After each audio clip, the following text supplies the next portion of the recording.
So one interesting topic that has been brought up when it comes to the third Spider-Man film, when it comes to including the multiverse and different live-action iterations of characters and Spider-Man, and that's the debate whether those actors, specifically the Spider-Men, are going to be playing the same iterations of the characters they played previously.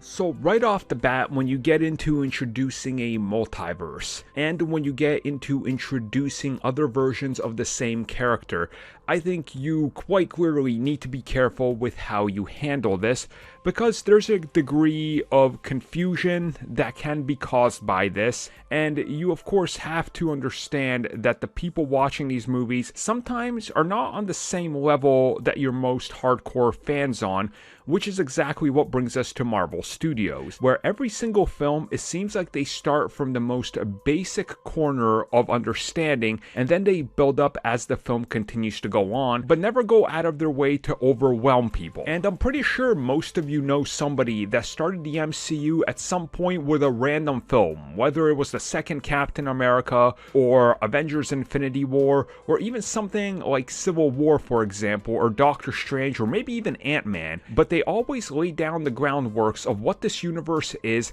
and focus on introducing you into its element very slowly. So when it comes to the multiverse and people wondering, are Andrew Garfield, Tobey Maguire, and the other actors all playing the versions we saw previously, you have to understand that if they weren't, this would cause even more of a problem.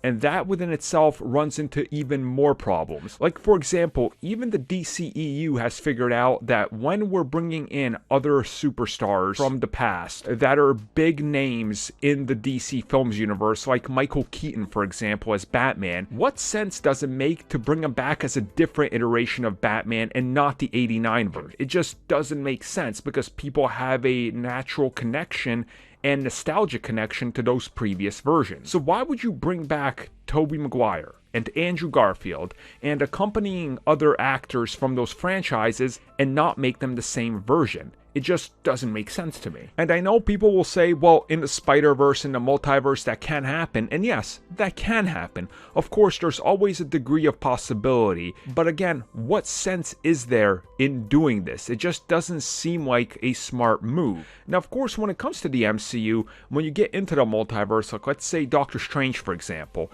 when he goes into the multiverse, maybe he's going to run into a different version of Doctor Strange that is him. But again, we have a connection to this one. We know who this one is. We know exactly who he is, what he's done, and where he's coming from. The other version will be slightly altered. The whole reason you would want to bring back Andrew Garfield and Tobey Maguire is to call back to those nostalgic things we remember from the previous iterations, because there's people whose live-action Spider-Man in their first ever film was TASM 2.